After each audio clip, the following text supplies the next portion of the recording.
Welcome to poster session number 315, entitled, I Scored My Student's Essay, but how can this rubric help me with my writing lesson plan tomorrow? Welcome, everyone. We're so glad that you can join us for CEC's 2021 virtual conference. Before we get started, we'd like to show you who we are. My name is Kelly Regan, a professor at George Mason University, and I'm here with two Mason colleagues, Anya Evmanova, Amy Hutchison, and three graduate researchers. Hi, I'm Jamie Day. I'm here with Courtney Verbeest and Reagan Murnan. We are doctoral students at George Mason University's School of Education. If you are watching this, please be sure to record any questions or comments that you may have about rubrics, data-driven decision-making, writing instruction, or any other topics of interest for this time. You can use the on-demand chat question and answer box. The foundation of this presentation is part of a larger OSEP-funded project called WEGO-RIITE, which is an acronym for Writing Efficiently with Graphic Organizers, Responsive Instruction, Implementing Technology Effectively. The WEGO-RIITE project involves a technology-based graphic organizer, or TBGO, which is accessible in a Chrome browser, and it's free. The TBGO has embedded self-regulated learning strategies, strategy instruction, video models, and universal design for learning features like audio comments, text-to-speech, text hints, and drop-down menus. The TBGO helps students to plan, organize, and produce a persuasive writing essay. If this tool sounds exciting, please also attend the CEC multiple paper session shown on this slide to learn more. It's session number 472B. For this presentation, we will highlight a feature of the TBGO intervention, which we refer to as the teacher dashboard. First, we will briefly describe the teacher dashboard. Next, we will show how to use the embedded analytic writing rubric as part of the WEGO-RIITE project to assess student persuasive writing and student use of the TBGO features. Finally, after scoring students' work, we will demonstrate how to use the data to design meaningful and purposeful instructional lessons so that students may acquire the needed skills to improve their persuasive writing. Let's get started. First, let me give you some background. What you see on the screen is the TBGO, a tool that students open in a Chrome browser. Following explicit instruction, the students use this tool to write a persuasive essay, and the student's work is stored in the teacher dashboard. Here is the teacher dashboard. Pause here to take a closer look at the features. Teachers assign a choice of 2 persuasive essays to a student, and this is where the teacher goes to check on the student work and assess student progress. The blue section is scrollable for the teacher to see the entire student's TBGO. On the right is the rubric with a scale of 0 to 4. While observing the student work on the left, a teacher can work on scoring the rubric for that student's writing. For example, she can select one of the boxes across from the Select a Prompt. It will highlight in green. Notice only one section of the analytic rubric is shown at a time. The rubric progresses when the user selects the green Next button. The analytic rubric is a key component of the teacher dashboard. Here you see it presented all at once. Rubrics are typically separated by sections within the writing process, like planning, writing, reviewing, for example. A sequential description is then given for each individual score, and typically rubrics are specific to writing genres. This one is specific to writing a persuasive essay in the TBGO. An analytic rubric looks at each criteria as a separate entity, so there's no holistic score per se. Each entity or component of writing included in the rubric is logically sequenced so that teachers can provide more targeted instruction in manageable steps. That is, the teacher can identify the discrete skill or self-regulatory behavior that is impeding on a student's writing progress. For the 5-point scale you see here, 0 to 4, we use this decision rule. If a student scores a 0, 1, or a 2, there is instruction to do. If the student scores a 3 or a 4, go ahead and score some more. Let's take a look at how a teacher scored Christopher's essay. You will notice the graphic organizer to the left. Let's take a look and see how we might evaluate this essay using this rubric. We start with the planning phase.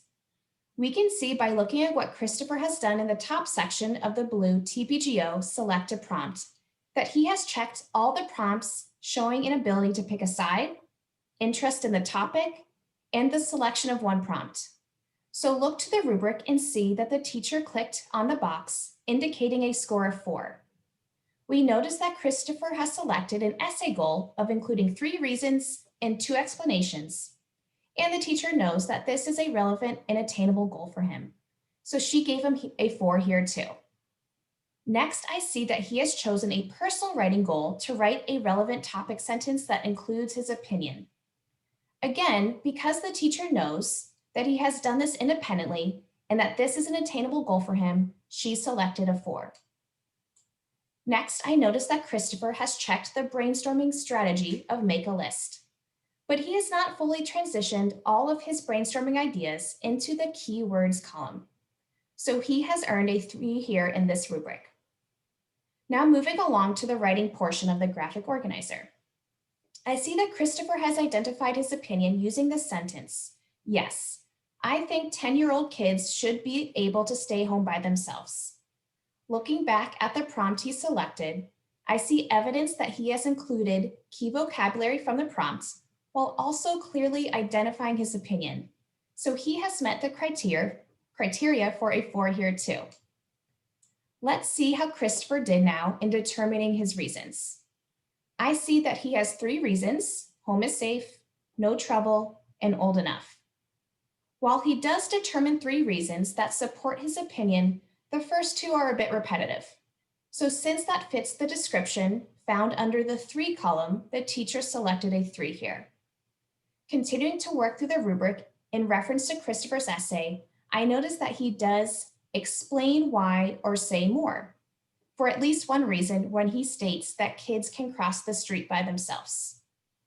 This explanation is not clearly related to why home is a safe place for 10-year-old kids to stay home by themselves.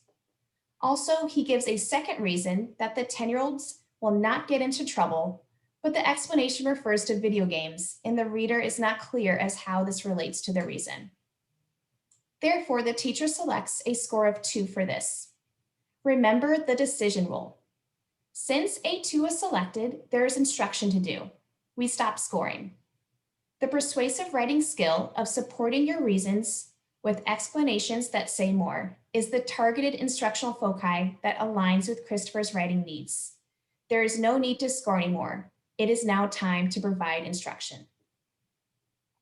Since Christopher scored a 2 for explain why or say more, we need to make an instructional decision or plan for the writing lesson we will do tomorrow.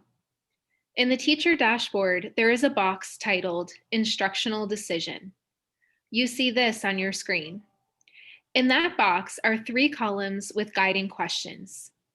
By the way, the teacher dashboard will store a record of all rubrics and instructional decisions. The teacher would write a response in each of the white boxes. Let's focus on the What Will You Do box.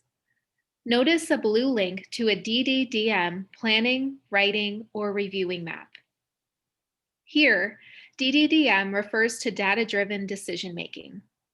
Wouldn't it be nice to have an explicit decision-making guide or map to provide a pathway for teachers to analyze student work in a more systematic way?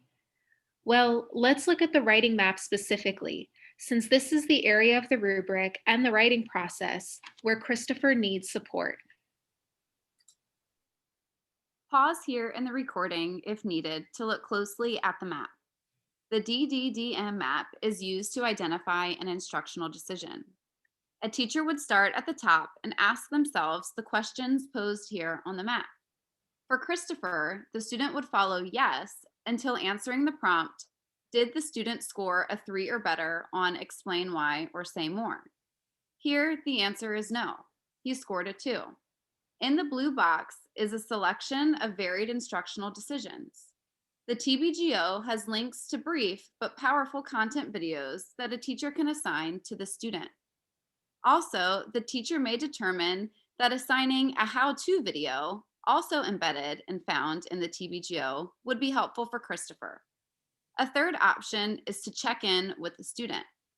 We see this as an opportunity for the teacher to do some explicit one-on-one instruction.